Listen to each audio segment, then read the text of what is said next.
¿Cuántos quieren tener buena memoria? Todos queremos tener buena memoria. Algunas personas no levantaron su mano, ¿verdad? Debe ser que ya no tienen tan buena memoria, ¿no? Ya no hay remedio, ¿no? Pero amigo, hay cosas que uno puede hacer para uno conservar la memoria que uno todavía tiene. Lo normal es que a medida que pasan los años de vida uno pierda algo de las facultades intelectuales, entre ellos la memoria, ¿no? Eso es normal. No podemos comparar nuestra memoria después de algunos años con la memoria que tiene un adolescente, ¿no? Yo recuerdo que a mi edad de estudiante yo podía estudiar, cuando estaba estudiando en el liceo, yo podía estudiar una materia teórica e incluso para un examen, e incluso podía recordar, ver las hojas que yo estaba leyendo. Ver las hojas, ¿sabes? Y leerlas, ¿no? Repetirlas. Pero por supuesto el proceso fisiológico del envejecimiento también conlleva a la pérdida de algunas de las facultades intelectuales que nosotros tenemos. Es bueno resaltar que no toda pérdida de la memoria después de alguna edad es anormal. Hay una pérdida de la memoria, sin embargo, que es extrema, que es agresiva y que puede llegar a incapacitar a una persona para relacionarse con el entorno que le rodea, el entorno social. Eso se llama demencia. Y la demencia más común es esta que está acá, lo que se llama la enfermedad de Alzheimer. La siguiente. ¿Qué es la enfermedad de Alzheimer? Bueno, es una enfermedad del cerebro, la describió por vez primera un autor alemán, por eso el nombre que está allí, que causa problemas con la memoria, la forma de pensar y el carácter o la manera de comportarnos. Esta enfermedad no es una enfermedad normal del envejecimiento, es una patología, ¿saben? Es algo anormal. La siguiente. Es la forma más común, como decíamos, de la demencia. La palabra demencia significa, etimológicamente, sin mente, ¿no? Es un término general para describir la pérdida de la memoria y de otras habilidades intelectuales, siendo capaz de interferir con la vida cotidiana del individuo. A uno se le pueden olvidar algunas cosas, ¿no? Eso es normal, repito. Pero que uno pierda la memoria de tal manera que uno no puede relacionarse con nuestros familiares o el resto de las personas a nuestro alrededor, eso sí es algo patológico. Representa hasta el 80% de los casos de demencia en la actualidad. Es más común de lo que se cree debido a que la mayoría de las personas con esta enfermedad están en los hogares, no tienen una vida social muy amplia. El impacto de esta enfermedad se extiende a millones de familiares, amigos y cuidadores, como ya veremos. Tiene una evolución progresiva y desgraciadamente es usualmente fatal. Conduce a la muerte de la persona que lo sufre. La siguiente. Hay que conocer el cerebro para poder entender la enfermedad. Y aquí está esquematizado el cerebro humano dentro de la bóveda craneal. Tiene un peso, nuestro cerebro, de 3 libras, lo que representa unos 1,5 gramos, y tiene 3 partes fundamentales. Lo que se llama el encéfalo, que es el centro de la coordinación de las actividades sensoriales, intelectuales y también controla el movimiento del cuerpo. Ahí está el centro del habla, la memoria, etcétera. Está lo que se llama el cerebelo, que es la parte posterior del cerebro, está bajo el encéfalo, y luego está el tronco cerebral o el tallo cerebral, que es una zona muy importante, es el centro del equilibrio, y además ahí están los centros que controlan funciones automáticas nuestras, como son la respiración, los latidos del corazón, la presión arterial. Nadie dice corazón late más rápido porque estoy asustado, ¿verdad? Corazón detente porque voy a dormir. No, nada de eso. O presión baja porque estoy nervioso. No, esas son funciones automáticas y eso se realiza automáticamente por el tronco cerebral o tallo cerebral. Aquí está entonces el encéfalo, es esta parte que está aquí gris, que tiene como arrugas, el cerebelo que está aquí debajo, y el tallo cerebral es este que está acá, que comunica con la columna vertebral. La siguiente. Bueno, el cerebro es el órgano del cuerpo humano que más consume oxígeno. Un 20 a 25% del oxígeno de la sangre normalmente se dirige al cerebro. En condiciones de estrés o en condiciones de una alta actividad intelectual, el cerebro llega a consumir hasta un 50% del oxígeno de la sangre y de la glucosa de la sangre, el azúcar de la sangre. El cerebro se alimenta fundamentalmente de oxígeno y de azúcar de la sangre, que es la glucosa.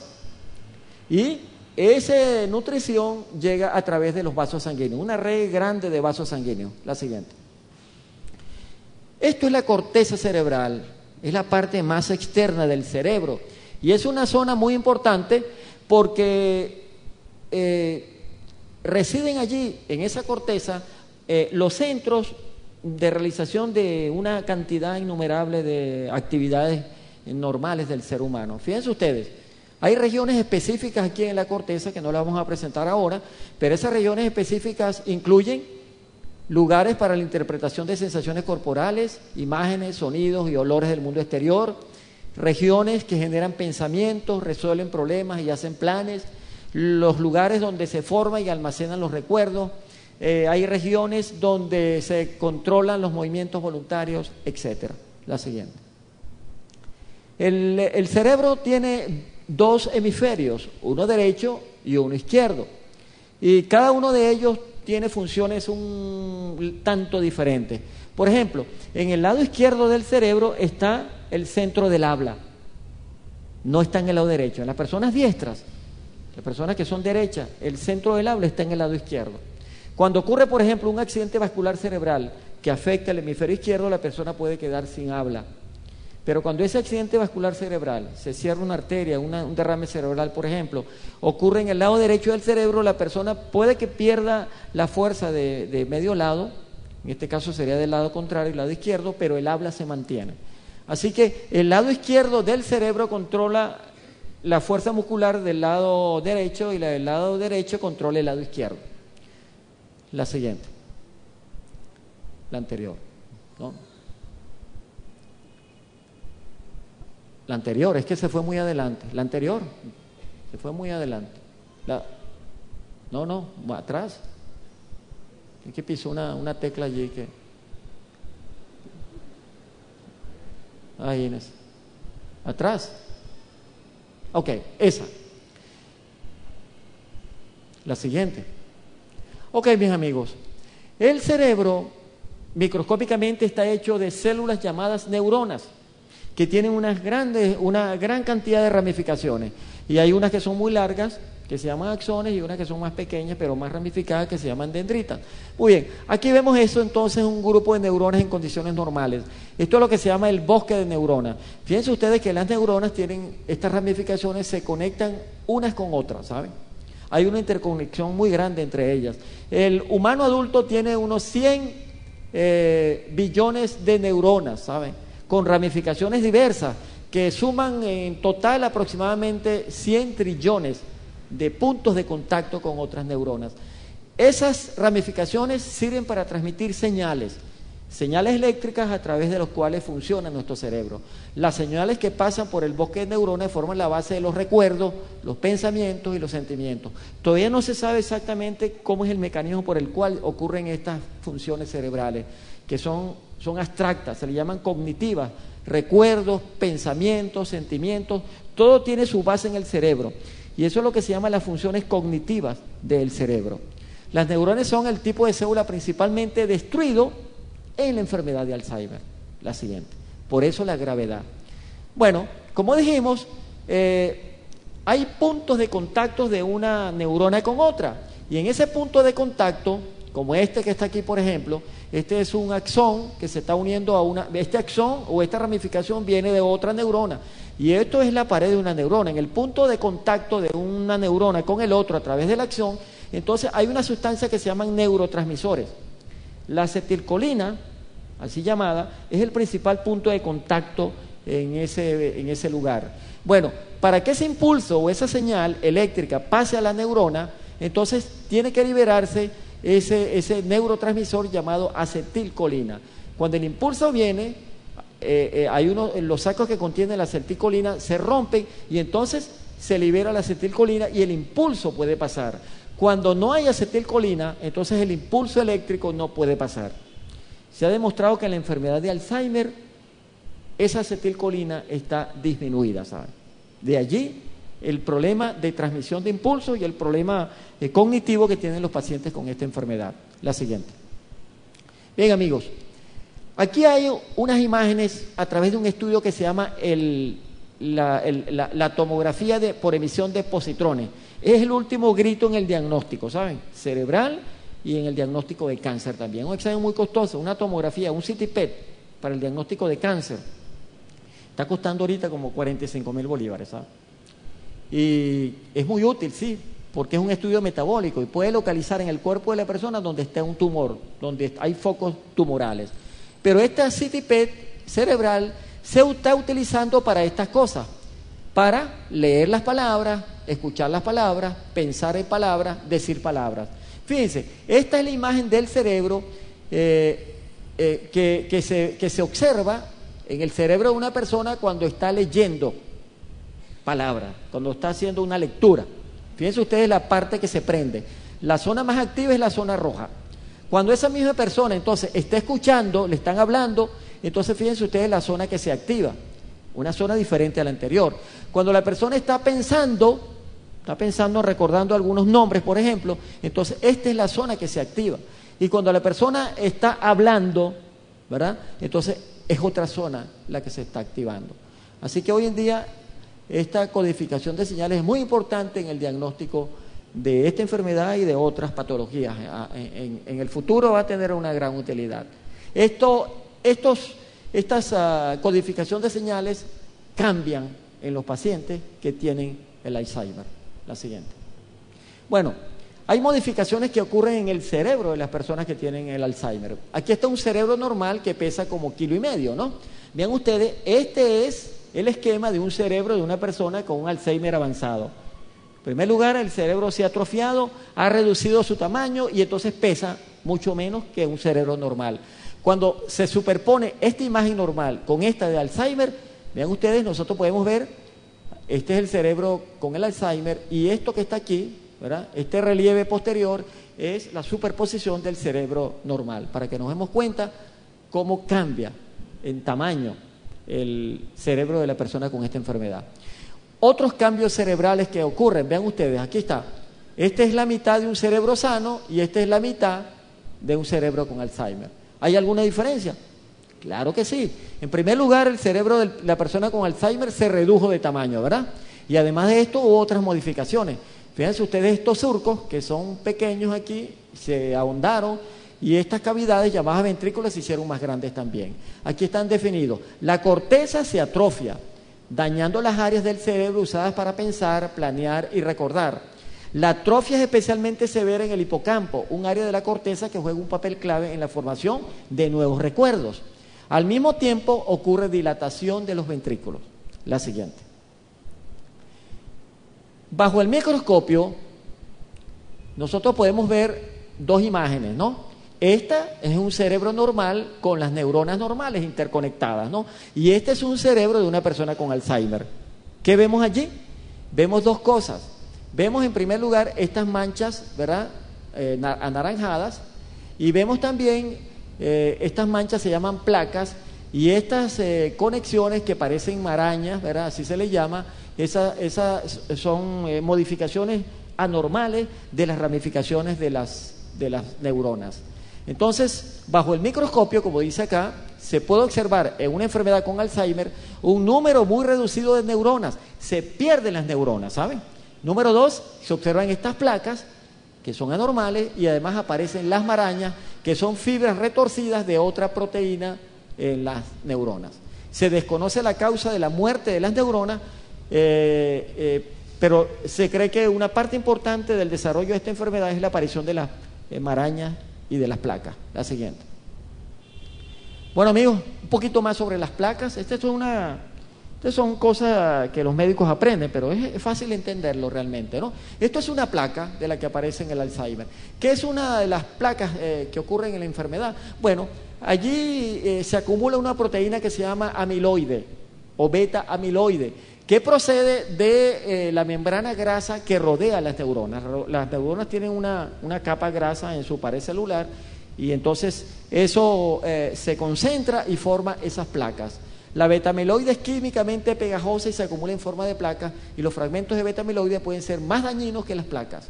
La siguiente. El otro componente son las marañas. El problema de las marañas es que están ubicadas en las ramificaciones, en los axones, ¿verdad?, de las neuronas que sirven para conectarse con otras neuronas. Y entonces lo que sucede es que la transmisión de los impulsos a través de ella no ocurre. Fíjense ustedes, aquí está un axón normal. Visto al microscopio electrónico, ven ustedes cómo hay unas zonas alargadas de color oscuro que tienen una continuidad. En cambio, en el Alzheimer, estas áreas alargadas a través de las cuales pasan los impulsos están interrumpidas. Por eso se forman las marañas, y esto trae como consecuencia que no hay transmisión de impulso de manera normal a través de las zonas que tienen marañas. La siguiente. El Alzheimer progresa en años, ¿saben? Aquí vemos 3 estados de la enfermedad. El estadio temprano de la enfermedad, la zona de color azul, es donde está comenzando el Alzheimer. La ubicación anatómica es esta, en un Alzheimer que es temprano, y los cambios pueden empezar 20 años antes del diagnóstico. Usualmente el diagnóstico se hace a los 60, 65 años. Quiere decir que esta enfermedad comienza a aparecer ¿a qué edad? A los 40 años. Bien, cuando el Alzheimer está comenzando se pueden ver estas modificaciones. En un Alzheimer que tiene una etapa más avanzada, entonces se pueden ver unas modificaciones que ya han progresado. Y esta progresión dura generalmente de 2 a 10 años en esta etapa. Y finalmente se entra en la etapa severa o tardía del Alzheimer, que puede durar de 1 a 5 años. ¿Verdad? Y vean ustedes que el cerebro está prácticamente afectado por la enfermedad. Una persona con Alzheimer puede morir al año o puede durar 5 años incluso. Bueno, veamos nosotros cómo en el Alzheimer temprano, a pesar de que la enfermedad está comenzando, ya se comienzan a ver alteraciones en la parte cognitiva. Hay alteraciones para el aprendizaje y para la memoria, y hay alteraciones para la planificación y para el pensamiento. La siguiente. En una etapa moderada, fíjense ustedes las alteraciones que ocurren, ¿no?, desde el punto de vista cognitivo, así se llama. Alteraciones en la memoria, el pensamiento y la planificación, alteraciones para hablar, para la comprensión del habla, alteraciones en la percepción correcta de la posición corporal, la persona se siente como inestable en relación con los objetos que están a nuestro alrededor. Con el progreso de la enfermedad, los individuos afectados pueden experimentar cambios de personalidad y de comportamiento y tener dificultad en reconocer a sus amigos y sus familiares. La siguiente. Y esta es la etapa más avanzada de la enfermedad. La siguiente. La persona ya tiene dificultades para comunicarse. Bueno, ¿cuáles son los factores de riesgo para la enfermedad? ¿Cuáles son las personas que están más expuestas a sufrir el Alzheimer? En primer lugar, la edad. Mientras más edad uno tiene, más riesgo tiene de sufrir la enfermedad, ¿verdad? La mayoría de las personas que tienen diagnosticada la enfermedad tienen más de 65 años. Bueno, la historia familiar. Si uno tiene un familiar con Alzheimer, uno tiene más riesgo, ¿sabe?, de tener la enfermedad. Y recientemente se han descrito unos Alzheimer que tienen, un tipo de Alzheimer que tiene una base genética hereditaria, ¿saben? Un gen que favorece la aparición del Alzheimer, pero ese tipo de patología hereditaria representa escasamente un 1% de todos los casos de la enfermedad. Hay otros factores de riesgo. Una persona que es diabética tiene más riesgo de tener Alzheimer. Una persona que haya tenido accidentes serios en la cabeza o golpes en la cabeza, ¿sabe?, serios, en accidentes de tránsito, en los deportes o caídas, que le hayan hecho perder la conciencia, por ejemplo, ese es un golpe fuerte. Esas personas tienen más riesgo de desarrollar la enfermedad. Personas que sufren de hipertensión arterial también deben controlar su presión arterial. Personas con obesidad, con colesterol alto, con sedentarismo. La siguiente. Entonces hay diferentes etapas de la enfermedad. Etapa 1, 2, 3, fíjense, hasta la 7ª etapa de la enfermedad. Esto está en relación con el grado de afectación de las funciones cerebrales de la persona. La siguiente. ¿Cuáles son los síntomas del Alzheimer? Aquí están descritos, ¿no? Todos están representados por los síntomas cognitivos, ¿no?, que hemos mencionado. La siguiente. Bueno, hay 10 señales que deberían hacernos llamar la atención en relación con el diagnóstico de la enfermedad. Si uno tiene un familiar que presenta uno o varios de estos síntomas, eso quizás pudiera representar el comienzo o la presencia de esta enfermedad. En primer lugar, cambios de memoria que dificultan la vida cotidiana. Vean ustedes, una de las señales más comunes del Alzheimer, especialmente en la etapa temprana, es olvidar información recientemente aprendida.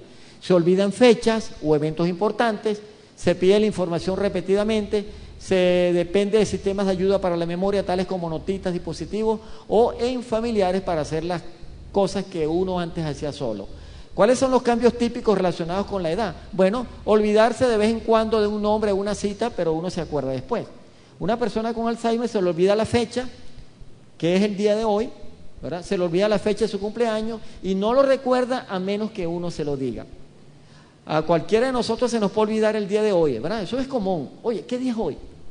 Entonces uno empieza, bueno, hoy es domingo, ¿verdad? Eso es normal, ¿verdad? Olvidarse momentáneamente de un nombre, una fecha o algún otro evento, pero recordarlo después, eso es lo normal. El problema con el Alzheimer es que eso no se vuelve a recordar, ¿sabes? Entonces la persona tiene que usar notitas, escrituras, etcétera, cuando la enfermedad está comenzando para ayudarse. La siguiente. Segundo lugar, dificultades para desempeñar tareas habituales en la casa, en el trabajo o en su tiempo libre. A las personas que padecen de Alzheimer muy a menudo se les hace difícil completar tareas cotidianas. Empiezan, por ejemplo, barriendo y entonces dejan la escoba por allí, dejan la cosa sin terminar. Entonces dejan la basura acumulada y se van a hacer otra tarea, ¿no? Pueden tener dificultad en llegar a un lugar conocido, salen de la cocina para el baño y después cuando están por ahí cerca, oye, ¿yo para dónde iba? No pueden llegar al baño. ¿Ya le ha pasado eso? Pero es muy distinto. ¿Para dónde yo iba? Eso ocurre cuando uno no le está prestando atención a lo que uno va a hacer. Está haciendo varias cosas, entonces uno sale para tal sitio y entonces cuando uno llega a X sitio, oye, ¿yo qué vine a hacer aquí? Ya recordé. Eso es normal, pero la persona con Alzheimer, además de que le pasa con frecuencia, no recuerda dónde iba, ¿sabes? Es un hecho permanente. Uno puede necesitar ayuda de vez en cuando para usar el microondas o grabar un programa de televisión. Eso es lo normal. La siguiente. 4. Desorientación de tiempo y lugar. A las personas con el Alzheimer se les olvidan las fechas, estaciones y el paso del tiempo. Puede ser una persona, mire, las damas les encanta, ¿verdad? Y recordar las fechas de los cumpleaños, ¿sabes? Más que a los varones. ¿Es verdad o no? Las damas están más pendientes de su fecha de cumpleaños y de la fecha de cumpleaños de su esposo o de su novio, ¿no? Y a veces lo sorprenden a uno, ¿verdad? Los esposos, los que están casados. Él ni siquiera pensaba en su matrimonio, ¿verdad? En la fecha de su matrimonio, y su esposa ese día le tiene guardada la mejor comida, ¿verdad? O le tiene un regalito por allá, una sorpresa. Lo mismo no ocurre con los varones. Entonces, al final del día, ya cuando se están por acostarse, la esposa está brava con el hombre y el hombre no entiende por qué. Y entonces él le dice, ¿no te acuerdas que nosotros nos casamos aquí hace 30 años en este día? Bueno, estoy exagerando, ¿no? Pero eso pasa, ¿sabe? Eso es normal, ¿sabe? Pero en las personas con Alzheimer eso ocurre con mucha frecuencia, ¿sabe? Entonces, ¿qué son los cambios típicos relacionados con la edad? Confundirse sobre el día de la semana, pero uno se da cuenta después. Número 5. Dificultad para entender imágenes visuales y cómo los objetos se relacionan uno con otro en el ambiente. Algunas personas tienen problemas de la vista algunas personas con problemas de la vista puede ser un Alzheimer, ¿sabes? Pero no porque no vean bien, sino porque, por ejemplo, no pueden distinguir entre el rojo y el verde, ¿no? Y entonces se comen la luz verde. La luz verde. La roja. Señor. Bueno, ¿qué son los cambios típicos relacionados con la edad? Cambios de la vista relacionados con catarata, pero no porque uno tenga dificultades para reconocer los colores o la forma de los objetos, ¿sabes? Una persona con Alzheimer le puede decir a este lápiz, oye, pásame esa rosa. Y no es una rosa, ¿verdad? Es un lápiz. La siguiente. Problemas con el uso de palabras en el habla o la escritura. Los que padecen de Alzheimer pueden tener problemas en seguir o participar en una conversación. Es posible que callen en una conversación sin idea de cómo seguir o que repitan excesivamente lo que dicen. Puede ser que luchen por encontrar las palabras correctas o el vocabulario apropiado. Entonces es muy común eso, ¿no? Entonces una persona con Alzheimer que está comenzando o que ya tiene un avance moderado, entonces le está pidiendo el lápiz a usted, y entonces como no recuerda la palabra lápiz, le dice, pásame ese palillito de escribir, ¿no? Sí. ¿Qué son los cambios típicos relacionados con la edad? Tener dificultad a veces de encontrar la palabra exacta al hablar, pero uno lo recuerda, sin duda. La siguiente. Número 7, colocación de objetos fuera de lugar y la falta de habilidad para retrasar sus pasos. A las personas con Alzheimer con mucha frecuencia se les olvida dónde ponen las cosas. Y no pueden ir atrás en el recuerdo para llegar al lugar de donde salieron, ¿verdad? Porque eso uno lo hace, uno hace eso, ¿no? A uno se le olvidan las llaves y entonces uno dice, ¿dónde las puse? Bueno, uno comienza. Bueno, yo comencé en tal sitio y después fui a tal sitio y a tal sitio y a tal sitio hasta que llegué aquí. Debe ser que la dejé en tal lugar. Las personas con Alzheimer no pueden hacer eso. Tienen dificultades para retrasar el tiempo. La siguiente. 8, disminución o falta del buen juicio. Las personas que padecen Alzheimer pueden experimentar cambios en el juicio, en tomar decisiones. Por ejemplo, es posible que regalen grandes cantidades de dinero. Una persona con Alzheimer, ¿verdad?, con una tarjeta de crédito, es una amenaza, ¿sabes? Porque eso pasa con frecuencia. Una persona con Alzheimer puede salir en la mañana del domingo y regresa en la tarde con una nevera, con un televisor y con una computadora. Cuando en la casa tienen 2 neveras, tienen 5 televisores y tienen como 4 computadores. Una cosa que no necesitaba, ¿sabes? Así que hay que tener cuidado a las personas con Alzheimer, hay que quitarles las tarjetas de crédito, ¿sabes? Las tarjetas de débito y el dinero también, ¿sabes? Porque lo regalan también. Ok, la siguiente. Pérdida de iniciativa para tomar parte en el trabajo, en las actividades sociales. Una persona con Alzheimer puede empezar a perder la iniciativa para hacer cosas que le gustaban, un pasatiempo, un deporte, etcétera, etcétera. La siguiente. A veces cuando uno está cansado no hace esas cosas, pero eso es normal. Finalmente, cambios en el humor o la personalidad. Las personas con Alzheimer cambian su humor, su temperamento, se vuelven tensas, irritables. Se disgustan con la persona, ¿verdad? Cree que las están persiguiendo o acusan a su cónyuge o al amigo o al vecino o al familiar de que les robó algo, ¿no? ¿Qué es lo normal? Desarrollar maneras muy específicas de hacer las cosas y enojarse cuando realmente está justificado, ¿no? La siguiente. Bueno, amigos, se diagnostica el Alzheimer, no hay una prueba para hacer el diagnóstico de Alzheimer. Hay que utilizar varias cosas, la historia clínica, los antecedentes patológicos personales y familiares, los hábitos psicobiológicos importantes, porque el tabaco y el alcohol y los estupefacientes también favorecen la aparición de la enfermedad. Hay que hacer un examen neurológico completo, los estudios paraclínicos, en el caso de que se tenga una enfermedad de base, estudios de laboratorio, y hay que hacer tomografías o resonancia magnética cerebral, especialmente la resonancia. Y este es el último examen, el PET cerebral, la siguiente. ¿Cómo se trata? Bueno, se tratan utilizando medicamentos que facilitan la concentración del neurotransmisor que falta en los pacientes con Alzheimer, que se llama ¿cómo? ¿Cómo? Como que tienen Alzheimer, acetilcolina se llama, ¿sabes? Muy bien, acetilcolina. Entonces, hay 3 inhibidores de la colinesterasa. La colinesterasa es la que destruye la acetilcolina. Así que los medicamentos inhiben la colinesterasa y por lo tanto se concentra más la acetilcolina que hay en el punto de la neurotransmisión. Hay 3 medicamentos, están aprobados para tratar las etapas tempranas, todas las etapas, para el Alzheimer moderado y para el Alzheimer avanzado. La siguiente. Bueno, los síntomas hay que tratarlos, ¿verdad? La siguiente. Y una cosa muy especial es que el paciente con Alzheimer tiene que tener un cuidado particular y especial, ¿saben? En la casa hay centros de cuidado también, ¿verdad? Y hay fundaciones como la Alzheimer que ayudan a las personas. La verdad que tener un enfermo con Alzheimer es una tragedia, ¿saben? Hay que hacer, sobre todo en etapa avanzada, hay que hacerle de todo, ¿saben? No reconoce a la gente en esa etapa avanzada, no sabe cómo comer, hay que ponerle la comida en la boca, no sabe cómo ir al baño, ¿sabe? Si usted lo deja que se haga pupú, mire, lo va a encontrar jugando con las heces. Así que es un problema muy serio, ¿sabes? Es una enfermedad muy seria, ¿sabes? Y por eso realmente puede afectar, no solamente afecta a la persona, afecta a toda la familia y a los vecinos también, ¿sabes? Porque una persona con Alzheimer se sale y puede hacer desastre, ¿sabes? en el apartamento de al lado o con los vecinos un poco más allá. La siguiente. ¿Cómo se previene? Esto es bien importante y con estas cosas vamos a terminar. Número 1, mantenerse mentalmente activo, ¿saben? La persona que lee, ¿verdad?, tiene menos riesgo de tener Alzheimer de manera rutinaria. El periódico, libros, etcétera. Pero ¿saben ustedes cuál es la mejor manera de mantener el cerebro mentalmente activo, en buen estado? ¿Saben cuál es? ¿Leer qué? Las Sagradas Escrituras, estudiar la Biblia, el Espíritu de Profecía. Eso lo dice, ¿verdad? Eso lo dice lo que llamamos el Espíritu de Profecía, ¿saben?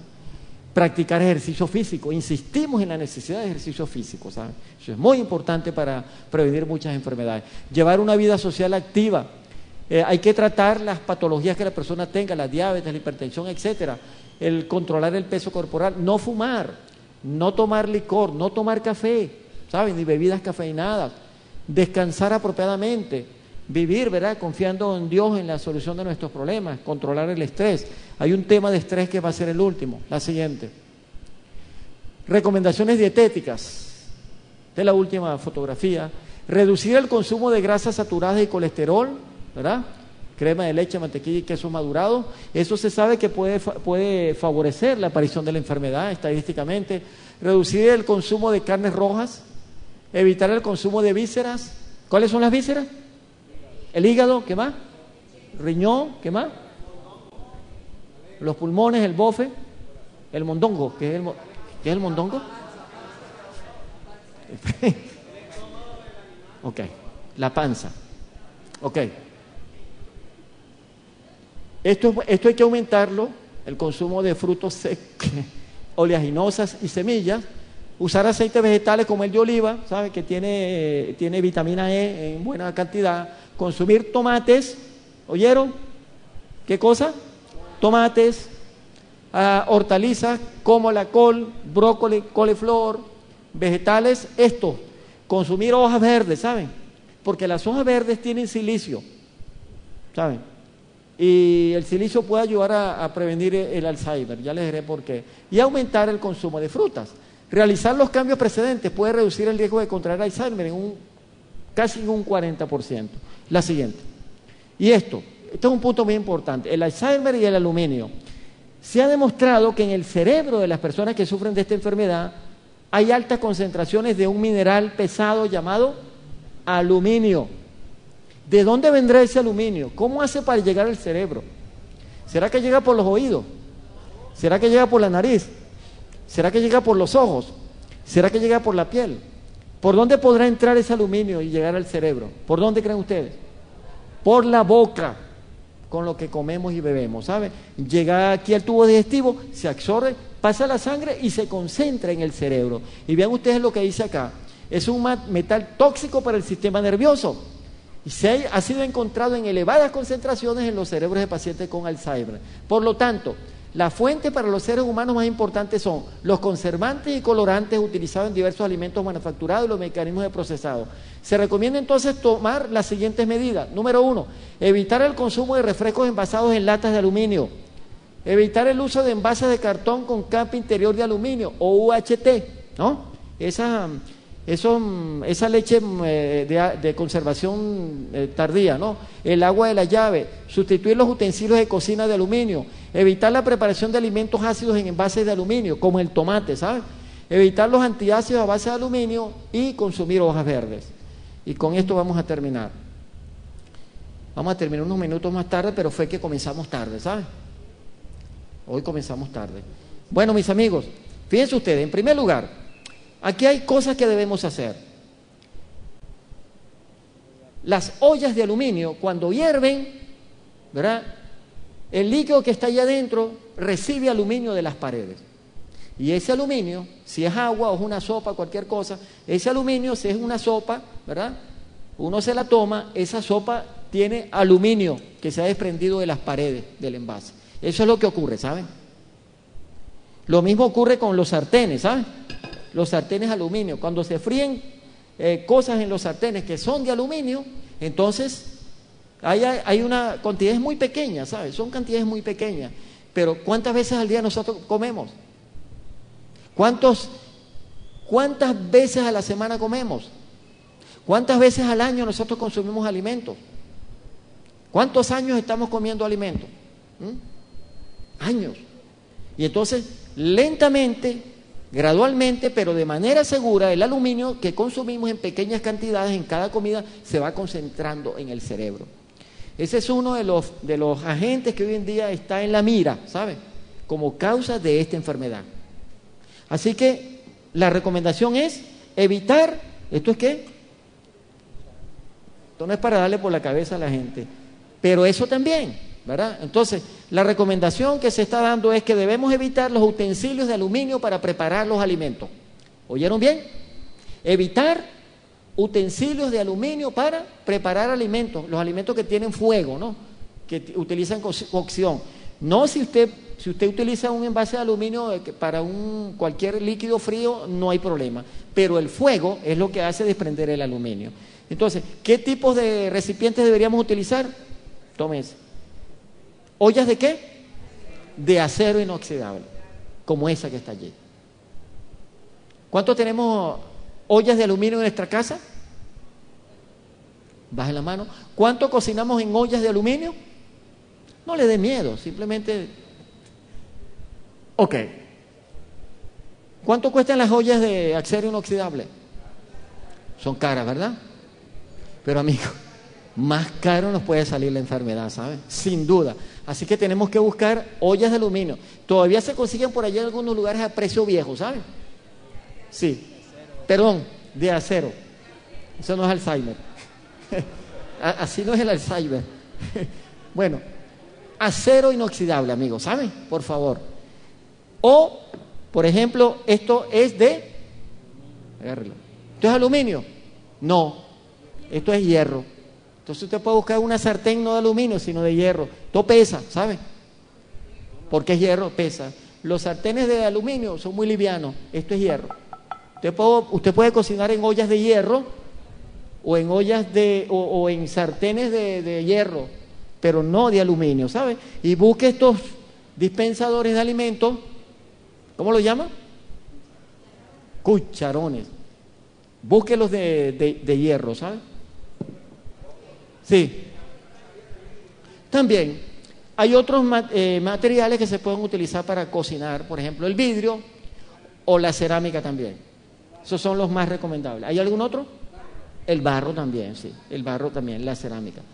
Otra cosita. Mire, aquí hay otra cosa de aluminio, ¿sabe? ¿Qué son estos? Envases de aluminio, ¿sabe?